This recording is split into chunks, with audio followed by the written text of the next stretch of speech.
I got diagnosed with a couple sleep disorders that were contributing to that burnout moment.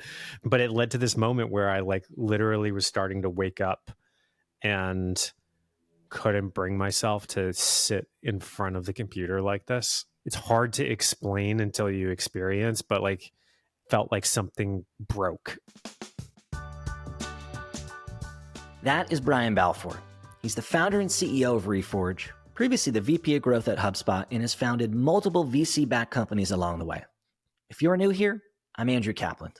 This is a show where I get to have candid conversations about some of the toughest moments that almost derailed my guests' careers and instead have become part of their success. And in my conversation with Brian, we shined a light on a few of his. He talked about his struggle comparing himself to other entrepreneurs and why he ultimately doesn't still consider himself successful today. He shared his struggle with burnout that he described as making him feel broken and ultimately led him to take a few months off of work. And he shared the time that his CEO pulled him into a conference room, said that everything was broken and it was all his fault. That's enough from me. Let's jump right in and hear from Brian. I've realized the importance of just kind of being vulnerable and the value, the connection and relationships, everything that just kind of comes from that. So I'll give you some examples. You know, I do this trip every single year with about 20, mostly founder types. And I've been doing it for, 14 years. Every year we go to Mexico at the end of the year. It's kind of like a time to like reflect. We're there for 3 days, amazing environment, all that kind of stuff. You know, a lot for men is just like, it's hard to be very vulnerable about not just the failures, but just like a lot of the shit. And every single year that trip gets better and better and better, meaning like, I get more out of it. And part of the reason it gets better and better is that there is a core group that goes every year that makes it a very safe environment to be vulnerable about these things. And as a result, it like opens up the new folks immediately and it just like all comes pouring out. And they're like, oh my God, like I had no idea what I was getting into this weekend, but it's amazing. And so I think that's the selfish thing is just like, I think the more vulnerable you are, I think the more you kind of get back. There's certainly like a giving component to it as well. It's interesting to hear you use the word vulnerable. I actually debated, should I call the show Vulnerable in Public? Which I thought would probably scare folks off and maybe lock me into too tight of a window. But I just feel like that's the real connection. Like when I was in-house and I was working in growth, I would always meet up with other practitioners to talk shop and trade ideas and bounce challenges off of each other. And I feel like there's this weird thing that happens where the first half of the convo is all the stuff you want to ask or you feel like you should ask or you a little bit of posturing maybe if I'm being totally honest about it. And then something happens 3/4 of the way through where everybody feels comfortable. And then you're like, hey man, fucking A, I'm dealing with this bullshit in the office. You ever dealt with anything like this? I'm getting this crazy pushback. My C-level people are micromanaging me. Is this me? Is it them? Is it the situation? Have you ever had this? And so I wanted to make a space to do that at scale and to shine a light on some of these moments for other folks who are silently suffering. So thank you for coming on and sharing some of yours. I mean, this is, I think, a trend too, is like, you know, I think in my young Boston days, right, a lot of like the big networking events and stuff, and I get zero satisfaction and enjoyment out of that.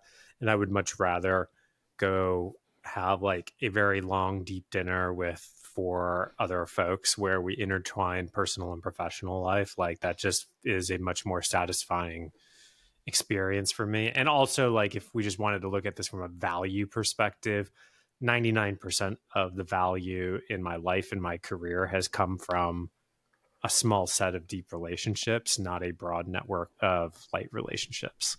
So before we get into it, this is a cool week for us to chat, actually a cool day for us to chat. So yesterday, a very big day for your company. Can you give us the quick 30-second overview for anyone who wasn't on LinkedIn or missed the announcement? What is it that you just launched and how are you feeling about the early reception? Yeah, so the quick context is obviously Reforge has been in the professional education space for 9 years, a little over 9 years now. And our specialty started 9 years ago in the growth space as that was like becoming a thing. And everybody was like trying to figure that out. Well, of course, everybody knows, you know, a couple years ago, AI has started to really take shape and just the size of impact that we believe it is going to have on product is massive. And just that we will think, build, and work differently going forward. And as a result, I think we looked at Reforge and, pun intended, needed to reforge ourselves like towards this future. And so a couple things that we're doing is obviously not only on the education side, very much focus helping people through this transition on the education side, but we also think that all these product teams are going to need a new set of tools to think and work and build differently. And so we launched the first of that suite of tools yesterday. It's called Insight Analytics. And essentially, it solves this core problem that we've seen over and over and over again, where teams are collecting more qualitative data than ever. It's fragmented across tools, other customers, Gong, Success, customer support, the user research surveys, like the communities, like all over the place. And every single one of these has a different owner in the organization. And as a result, it creates this thing that we call the feedback fragmentation tax, which is just like creates all this tax on the product org. Every part of the organization has their own little slice of data that they believe is the right slice of data and view on the customer, but it's product's responsibility to actually have the 360 view. And as a result, like roadmap decisions, all these things become like these political negotiations, and the product team's constantly defending and all that kind of stuff. It just all leads to badness, like worse outcomes, and not like great products. So anyways, we acquired this product in the space called Monterey AI, relaunched it as Insight Analytics. And what it does is it aggregates all these different sources of qualitative data. We use AI to ingest this data, clean it, analyze it, find insights, combine it with quantitative data in your organization. And then we actually bring all of this information into the tools that the product team already uses. That might be their product analytics tool, Jira, Notion, whatever, wherever they're doing their work, right? And so it's like really like at their fingertips. And really the way that we got about it is Reforge adopted it and it solved a bunch of problems for us. And we were like, oh man, there's a lot here. So that's the first in a series of things that we'll be launching, but that's a little bit of the backstory. And so 9 years of the traditional Reforge, I think I might have been in the first cohort. So for the listeners, what I took was called Silicon Valley Business Review. And so is that thing that I took that's now the Reforge brand, is that going to exist in the future? I know my listeners are probably members, interested in taking courses. Is that going to still exist too? Yeah, 100%. I mean, I think a huge part of this transition that we all need to go through as professionals is not just adopting new tools. I actually think this is a big mistake right now, is like people are just sort of like waiting around for like the AI tool for them to like change their work. A huge part of this is just new knowledge, like new habits, new behaviors. And that's where like the education side comes in. And so we're going to continue to, and in fact, we're returning to a lot of the original like early days of Reforge that we had started to evolve away from over time, meaning we're really focused on a fewer set of topics, going way deeper on those. We are really focused on a smaller set of what, we call experts in our community that are like really sort of leading the way and really care about pushing the frontier of the practice forward. That's like really important to us. And so in a lot of ways, like that part of the business is returning to a lot of the OG days, back to SVBR and the original cohorts. But I can't emphasize this enough, because the biggest hurdles as we all evolve is going to be the new knowledge and the new behavior, especially for, once again, us old gray folks that have very established habits at this point in our career. When you went through that rebrand, I had to update my LinkedIn because no one was filtering for SVBR anymore. So it didn't have the same cachet. But good to hear that it's still going on and evolving in different ways. So what I'd love to do is go back in time a little bit. So you've talked a lot about your upbringing, growing up outside of Detroit, going to school in Michigan. I'm not going to ask you about the things that you've talked about in other shows, but maybe just to contextualize where you came from and how you got here, could you share something from your childhood? Could be a moment, a decision, a hobby, whatever comes to mind, that maybe just felt ordinary or obvious at the time, but in hindsight has shaped who you've become, the career that you've built, the man that you've become?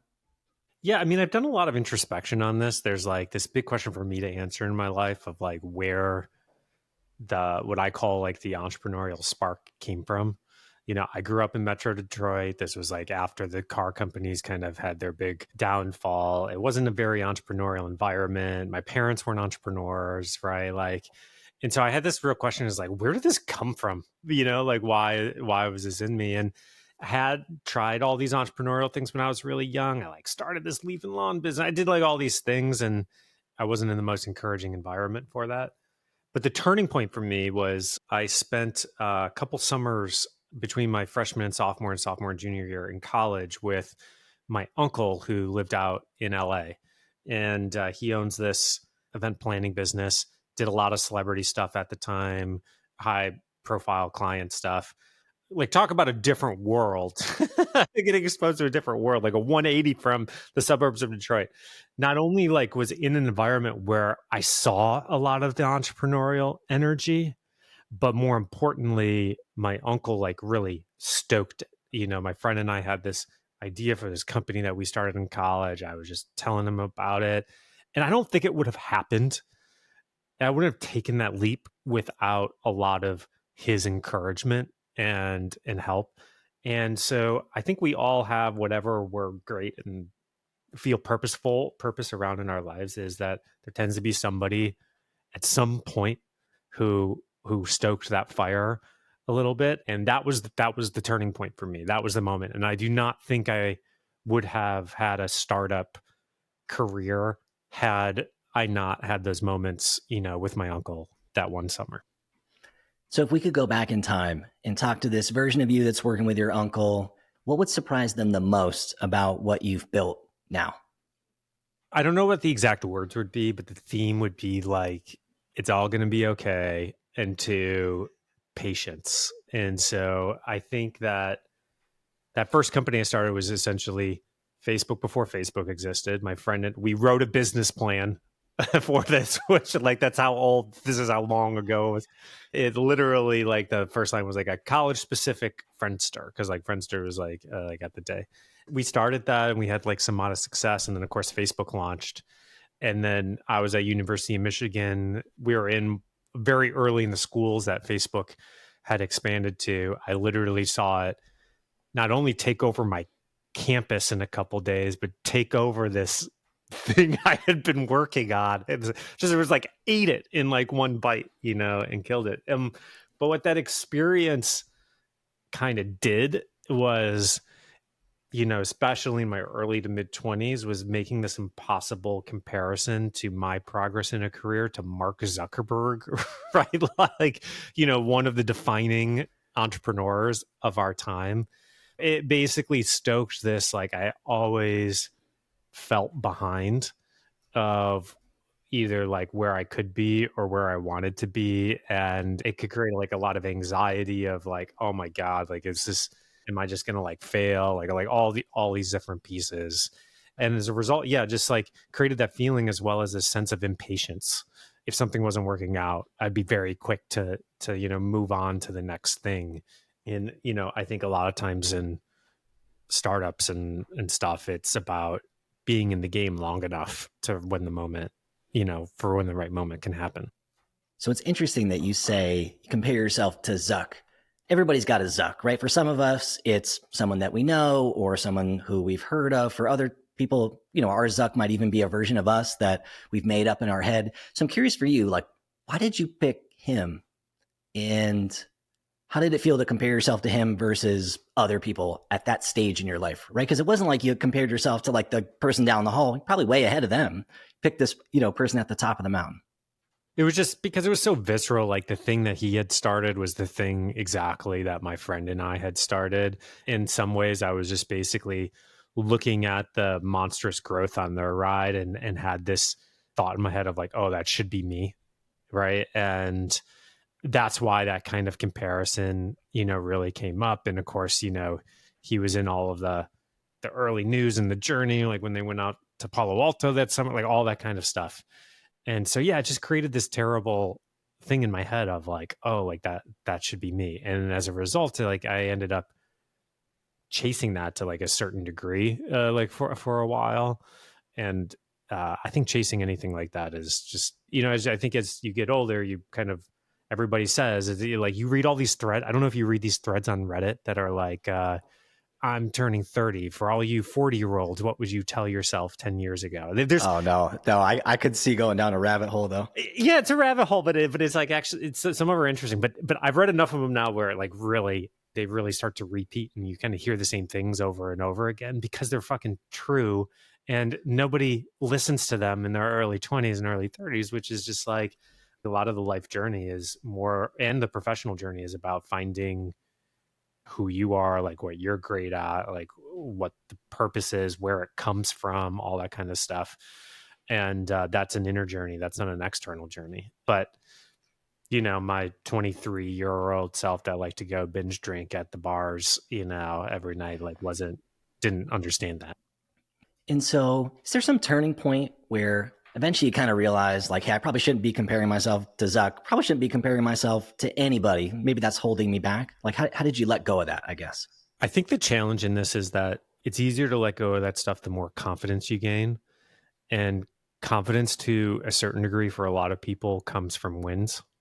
And so I would say, like, my first real win in my career was HubSpot. And I did a lot to like get there, right? And it wasn't like it was all pure loss, but that experience certainly gave me confidence. And that confidence kind of like created this new floor to be comfortable enough to kind of go on that journey, go on like that inner journey and like really explore from it. I think the question that I'm contemplating in my head that I don't really know if I have an answer to is how to do that before having one of those. Well, that moment occurred, because that moment came 12 years into my career. Obviously, if I could have started that journey even earlier in my life as well. I think the second thing too is like, it's oftentimes it's a lot about like getting reps through your career. I mean, so like with Reforge, one of the things I realized starting Reforge, it was just like the intersection of some things that I was very good at and unique at. But the reason I was good at them was because of the experiences that came before it. And so Reforge was this intersection of my knowledge around growth, my skills around content creation and communication, my network of peers that I had built, and enough knowledge around, like how to build technology products. The intersection of all of those things is what really enabled me to start Reforge.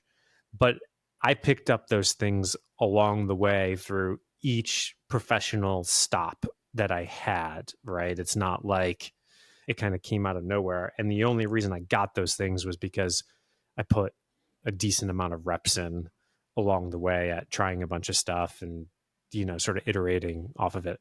Yeah, it was kind of where I was going with it. Was there's a lot of people, certainly people who I talk to, who I get to coach or I get to mentor, people that I think look at some of the Reforge faculty and instructors and, some of the entrepreneurs in residence that you've brought on, people like that, and compare themselves to people who are many steps ahead of them. And then they feel stuck and they feel like, well, I'm never going to get there. That person doesn't go through the kind of stuff that I go through. Obviously, a lot of these folks are my close friends now because I've been working with them for a year.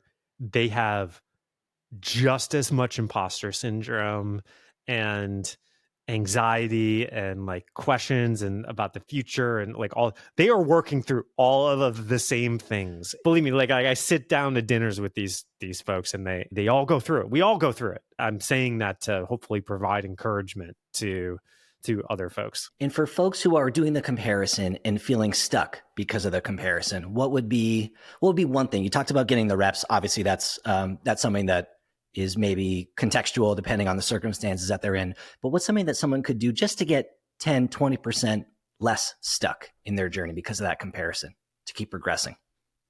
A lot of the times the feeling of being stuck comes from trying to think our way out of a problem versus doing our way out of a problem.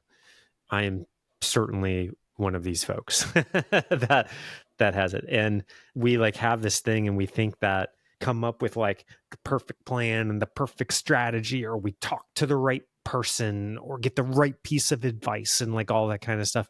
Like that's the thing that is going to get us unstuck. And I think 90% of the time, it's like none of that stuff. It's literally just trying to create and build our way, trying new things out of the way of the problem. The overthinking, the overanalysis consumes all of the time and the energy that we could be spent going towards building. And this, I actually think, it's worse as we go through our career, because the more we go into our career, the more we fall into this habit of wanting to be right, also thinking that we can be right on all of our decisions. And so it kind of feeds this like trying to think our way out of problems versus building, trying, creating our way out of the problem. I think one thing to add to that is that and to add to like how to get out of your head and get into the building, this is where I found writing to be very helpful for me, is like if I don't dump it out of my head, that's where my head will try to like hold on to the information. And as a result, I don't have space to move forward. This works differently for different people. Like Fareed Masavat, who I've done a podcast with and stuff, is like the exact opposite of out of me. He has to like talk it out of his head. And for me, I have to write it out of my head. But the whole point is like, you gotta get it out of your head, and you got to make space to take that next step in order to get unstuck along the way. The second tool, which I've actually written a little bit about before, is I think a lot of people try to seek out these mentors and coaches and all of those things. And I've had mentors, coaches, all those pieces. But I would say, kind of going back to where we started the conversation, having what I would call sparring partners has been way more valuable. And a sparring partner is somebody who's closer to your quote unquote skill level. Like if you think about boxing, it's like somebody that's closer to your skill level, who's not afraid to like sit there and throw punches. And you're actually exchanging punches in the professional world. It's more like honest advice or bouncing like ideas off of in those pieces. And so sparring partners tend to help me get way more unstuck than like a high level coach or mentor who's maybe at a very different stage of their career and doesn't have as deep of an emotional connection with kind of where you're at in like that moment in time. Switching gears a little bit, I think if someone were to look at your accolades and your resume, or certainly your LinkedIn profile, I think it would be easy for them to maybe falsely assume that you've always won, that at every step in your career, it's been linear and up and to the right. So could you share maybe a low on your journey? If somebody does look at my LinkedIn profile and thinks that, I don't feel like I've succeeded in my career, or like I don't feel like I'm successful. I don't feel like I have necessarily done what I am capable of. And that's kind of the thing that drives me and pushes me forward. And really what I would like to do in my life is find out like where that ceiling is. And so I don't feel like I've truly tested where that ceiling is yet. Maybe I am at my ceiling and I just don't know it yet. And we'll do this podcast again in 2 years and I'll be like, dude, I hit my ceiling.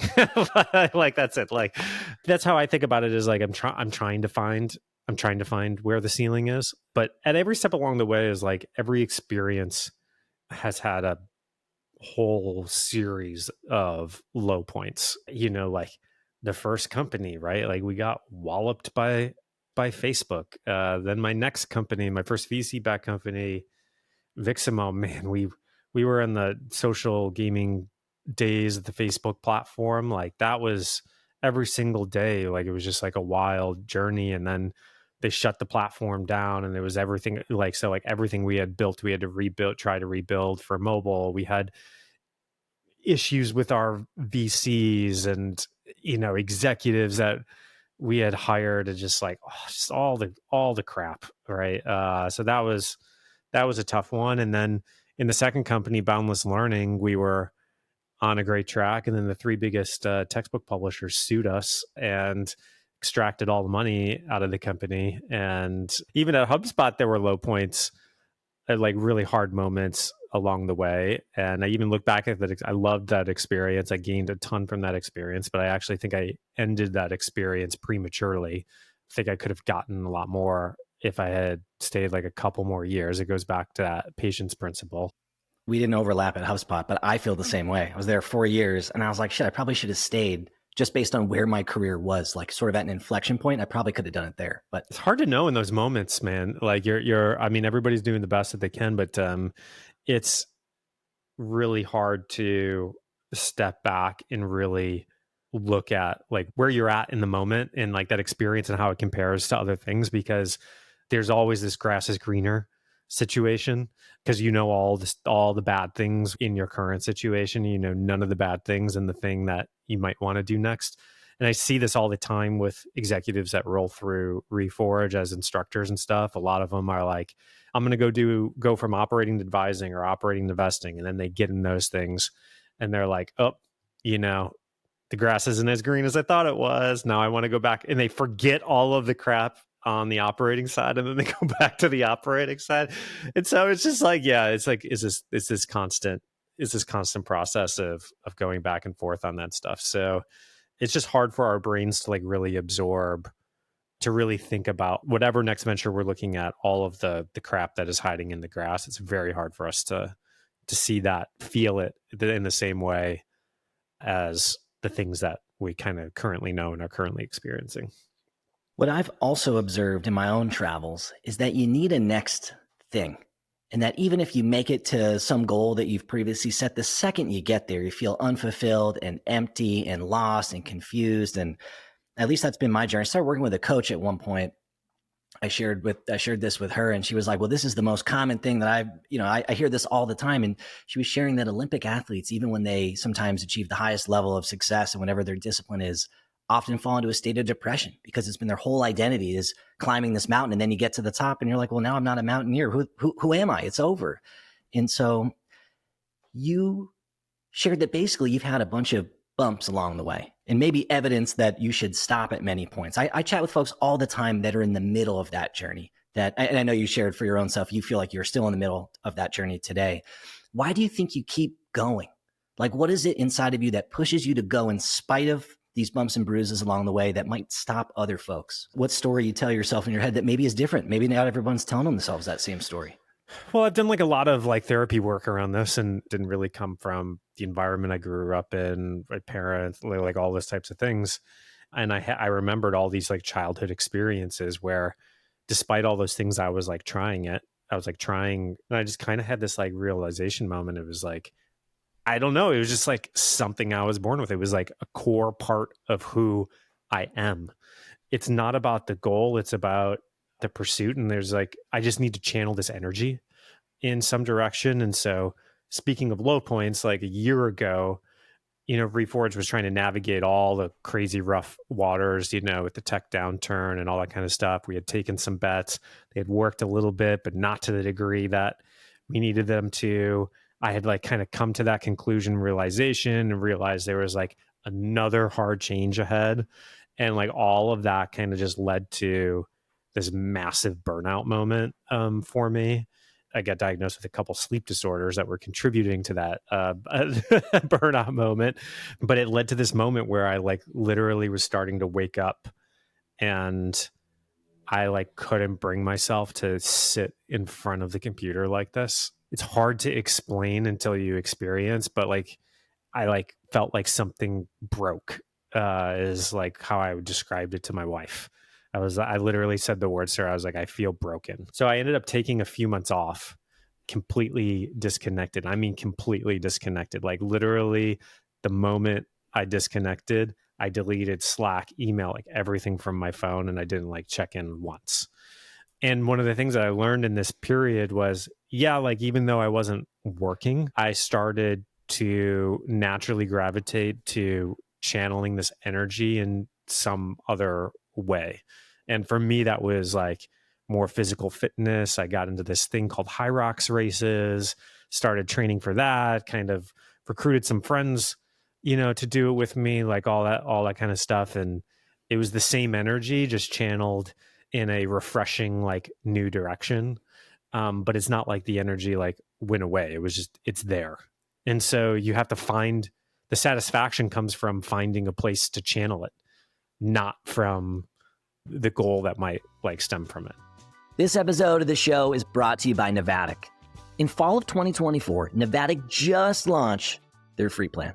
which allows product-led SaaS businesses like yours to publish and share interactive demos. So I was super excited to have Natalie, who's their head of growth, come back on the show. She's been on before to tell us all about the decisions that happened to enable the freemium launch. Because after being sales-led for 3 years, there were a ton of details to detangle, and we explored them all.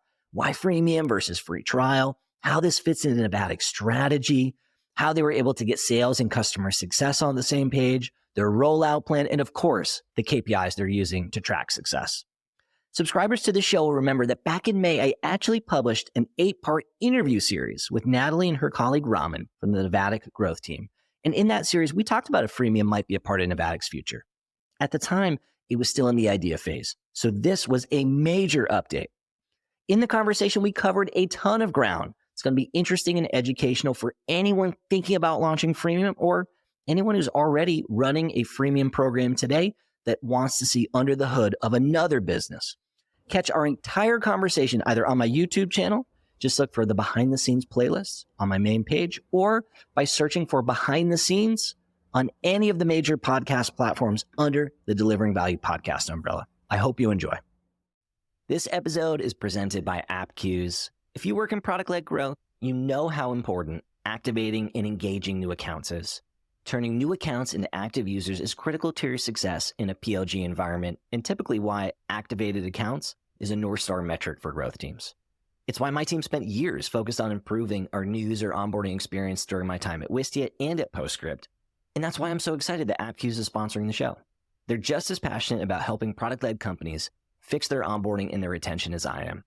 They're the leading product onboarding and adoption platform for web and mobile apps, and they've helped over 1,500 SaaS orgs create exceptional onboarding experiences that convert new users into power users and brand advocates.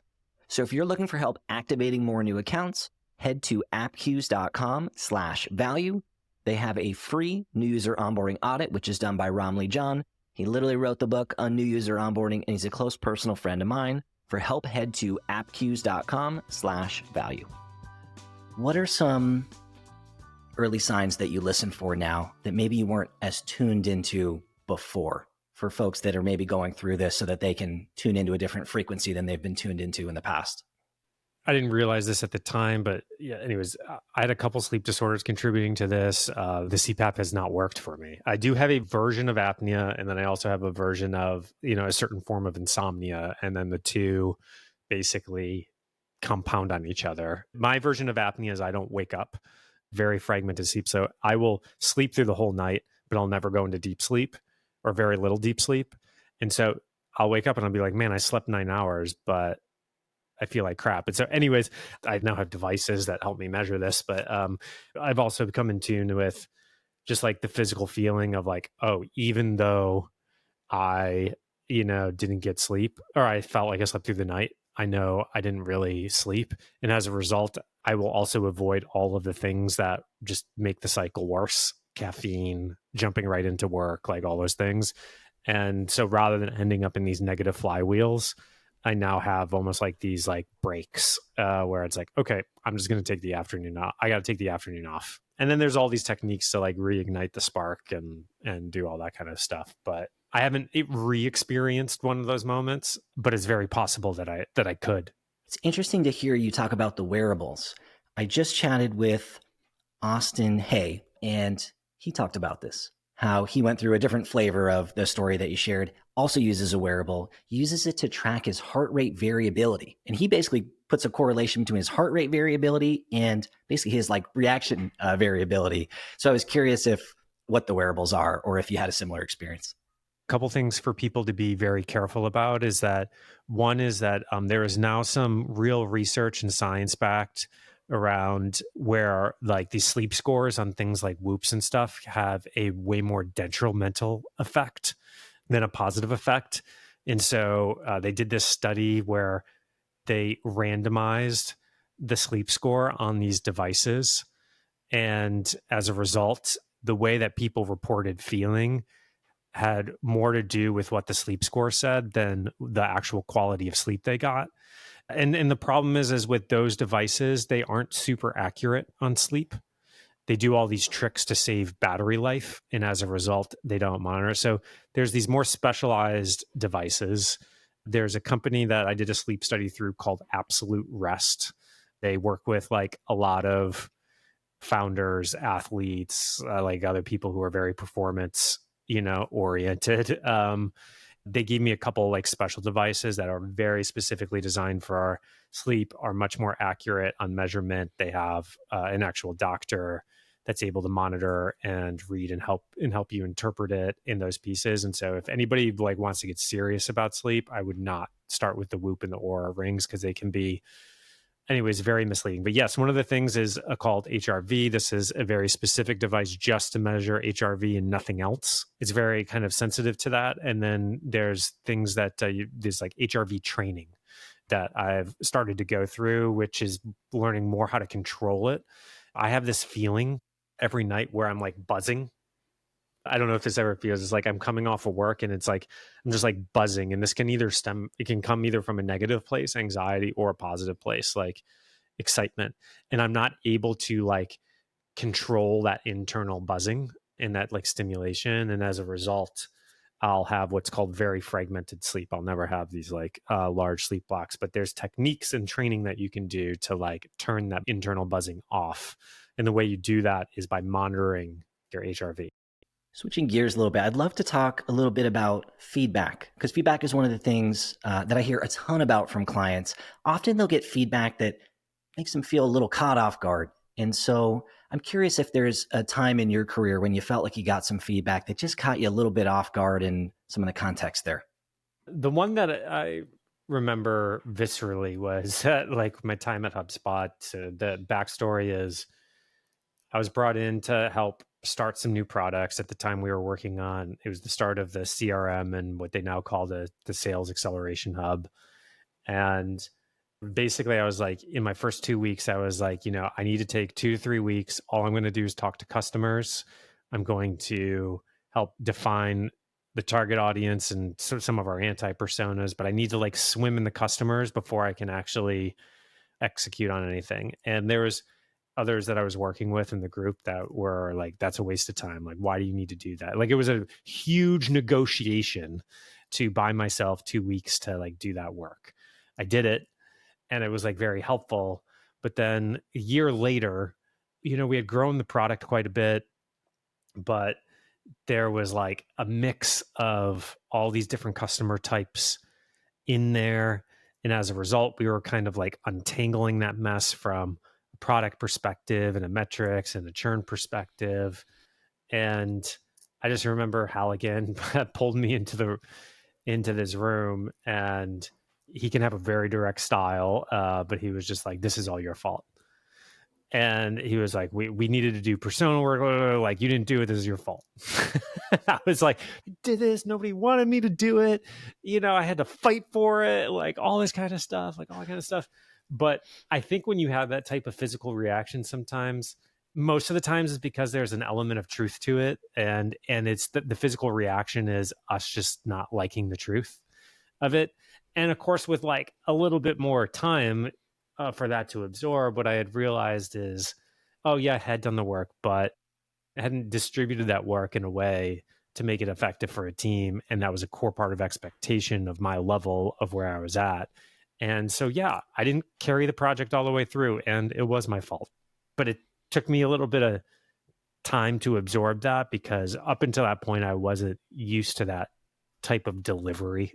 And just to be clear, so there's no mix-ups here, is like, I love Halligan. Halligan was great. He's an investor in Reforge, all that kind of stuff. So I don't want anybody to interpret that incorrectly. It was a dose of medicine that was like needed at the time. And yes, had it been delivered a little bit differently, maybe it would have resonated with me a little bit more quickly, but it is what it is, How do you rebuild trust after that with the executives, or at least with Halligan, right? So you have this moment where something bad happens, doesn't feel good, you have this fuck you reaction. How do you come back from that, right? So like the next week you still have to go to work, you're probably still a little upset, but putting on a good face. At some point you move past it. As you reflect back, what's the process for someone who's maybe going through it now to help them get through it a little bit quicker? Yeah, well, I think The best leaders basically just have this like next play, next game mentality. There's certain level of trust of like, yep, you effed up on this play or you effed up on this game, but starting on the next play or starting on the next game, it's like we're starting from scratch again. If we have multiple of these plays in a row or multiple of these games in a row, then that's a different conversation. But I think with that specific example, you have to have this next play, next game mentality. Otherwise, the resentment and all the cruft and all of the other stuff just builds up over time. And so I think the best thing that you can possibly do is essentially get back to work, get another rep in, because that's the only thing that rebuilds trust. Bunch of talking, a bunch of words, like all that kind of stuff. I just don't think does it. It doesn't do it. It's the work, it's the rep, it's the example that shows and rebuilds. And for folks maybe who are encountering this for the first time, is it fair to say that that is what they should assume? They should assume that their executive is going to talk to them. Maybe it'll feel a certain way. It's going to be very direct because executives are busy and they tend to talk directly when needed, but that nobody's holding on to it. Nobody's upset with them. Probably Brian didn't come in the next day thinking, fuck you to you. And he probably just let it go after he said it. Like, is it fair to assume that?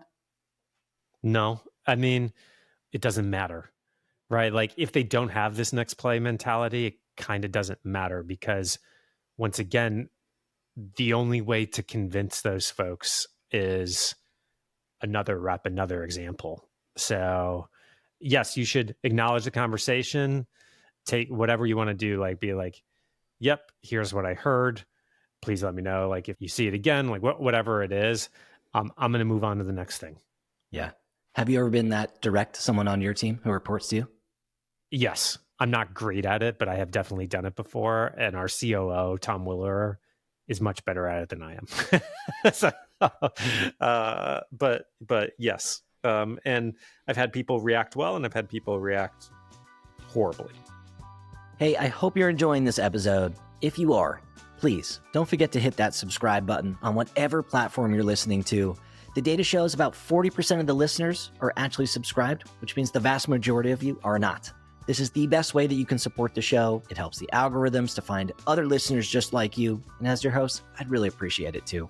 If you're feeling extra generous, a quick rating or review can also make a massive difference. Thanks so much for listening and for your support. Let's get back to the episode. Curious to know if there's any other major challenging moments that took you a while to process throughout your journey here. Yeah, look, like one that I think a lot of people don't talk about, but that has had the same experience as me, but I have is that, 6 years ago now, my wife and I had a daughter pass away at birth. It was surprising. We had been to the hospital the day before and everything like looked healthy. And the kid in the family journey is brutal for like a lot of folks, whether it's an experience like ours to miscarriages to having trouble getting, like the amount of stress that like adds to the life is very large. And for some reason, like it's a little taboo to talk about it. But, I think with a moment like that, I'm still processing it 6 years later. And I don't know if I'll ever be done, quote unquote, processing it. But these experiences are more likely to happen the older you get, right? Whether it's that or losing a parent or losing a good friend suddenly and like all of that type of stuff. Like it happened. It's going to happen. It's just by odds. But part of the mentality that helped me at the time was understanding like what resilience really meant. A lot of people think about resilience as not experiencing the pain from these moments. But resilience is actually like when you get deep down into it is more about folks that experience the pain fully. And it's more about the time it takes them to bounce back. And actually like ignoring the pains lengthens that cycle. It doesn't shorten that cycle. So it was a journey of like how to really like let myself feel that pain, like continue to go back to those moments and times and honor those moments and experience it. I think moments like that, just like they never fully leave you. And you have to figure out a way to continue to move forward, even though they don't fully leave you. Well, thank you for sharing. I would imagine talking about it is hard and maybe cathartic at the same time, depending on the moment and how it feels. So I appreciate you sharing it here. One of the things that I heard you say on the Startup Dad podcast is part of your experience has been teaching others how to engage with you after this, if they should talk about it, if they shouldn't talk about it. What do you want to say to listeners who are maybe in a position where they're struggling to know what to do to support a friend or a colleague who's dealing with a different type of a loss? Oh man, this will sound like the most counterintuitive thing. I don't think I came up with this idea on my own. I must have picked up this tip somewhere. I read this very impactful thing, which was pretty much everybody around you is going to be going through the same questions in their head. They're like, I don't know how to engage with this person. And what all that inevitably leads to is people don't engage in the way that you want them to. So instead, you as the person who's experiencing loss actually has to give people explicit directions on what you want. That sounds so fucked up because you're the one that's experiencing the loss. Why do you have to do that work? That's how it feels. But my wife and I, we decided that we were going to write a note to all of our friends and family, kind of telling them about the experience. But we also gave very explicit directions of what we wanted them to do and what we wanted them not to do. We said, we want you to ask questions. We want you to use her name. We want you to do this, and we don't want you to do X. And the amount of people who responded being like, oh my God, like you have no idea like how helpful this was. And as a result, we got the support that we wanted and that we needed because we were so like explicit with direction. So you don't leave it to a guessing game for those surrounding you, because if you leave it for a guessing game, you're going to get a random ass mixed bag of stuff that will probably trigger you and anger you more than be helpful. So, yeah. Was there other ways that this experience shaped or changed maybe the way that you approached work or leadership or maybe your personal relationships? I know you've talked a little bit today about how things have evolved during your time, but when you have a moment like this, I would imagine it's a step function.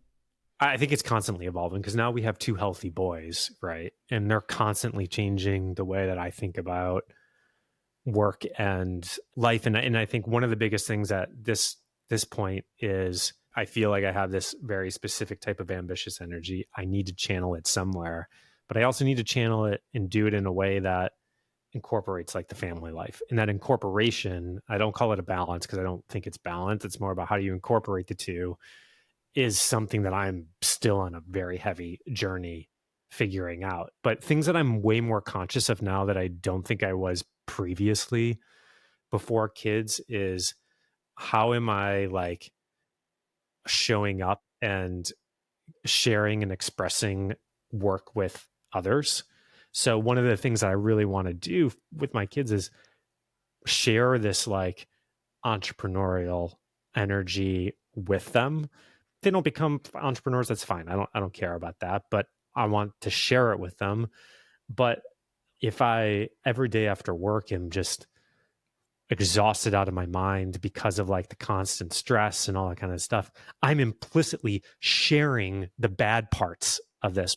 And if I do that, I know passively what they are going to absorb is like, this is negative, right? Like this thing is negative, right? And it's the same thing with like friends is like, man, like when people ask like, how's it going? I can always point to 10 things that are going wrong. I'm becoming way more conscious of how all that stuff kind of manifests because I know they are going to pick up on things passively. And I have to be very careful of that if I want to also honor the mission of like sharing this with them in a very positive and healthy way. Yeah. Do you have any habits or rituals that help you leave work at work? Like I assume that you work in a home office most of the time. Do you do something special to kind of signify like the work day is over, the family day is beginning? I haven't figured this out yet, but I'm like on a journey of trying stuff. Right now I'm like working from home, right? And I do find that having both not just like physical containers for these different parts of life are helpful, but somewhat of like personality containers. So like, and this is the big thing that I'm working on. Like, so a lot of athletes have this, they develop these alter egos where they're one person off the field, but the moment they step on the field, they take on a new part of themselves. There's like a couple books that have been written about this, right? They talk about like you have this ritual before you like step on the field, or some of them it's about putting on the uniform, or they have like a specific physical token.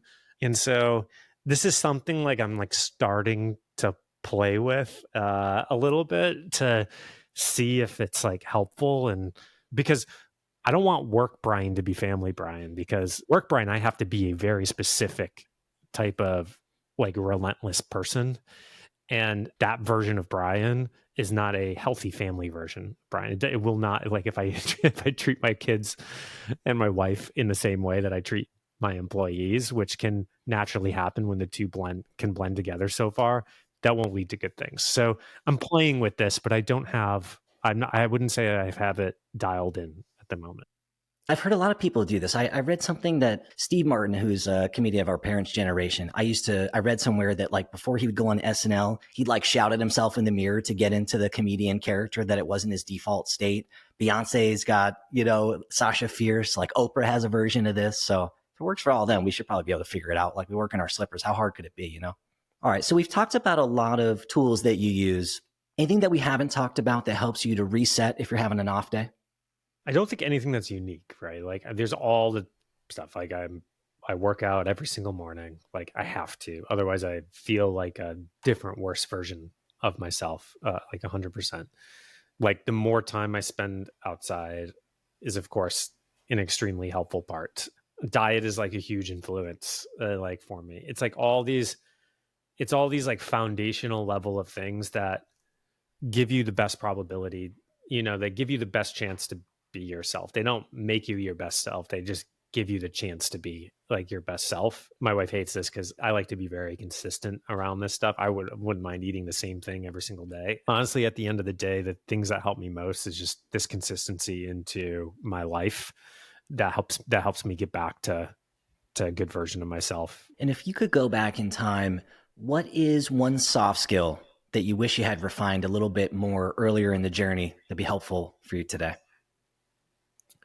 I think what we were talking about earlier, which is like being okay with like incredibly direct conversations, like delivery. I was always okay with receiving for the most part, but delivering is the harder one. And I have some friends, like one mutual one, which you may know, Will Selinsky, who's now at Underdog Fantasy, and he's like a great friend. And I watch him sometime deliver this direct feedback day in and day out. And I wish that was like a more natural.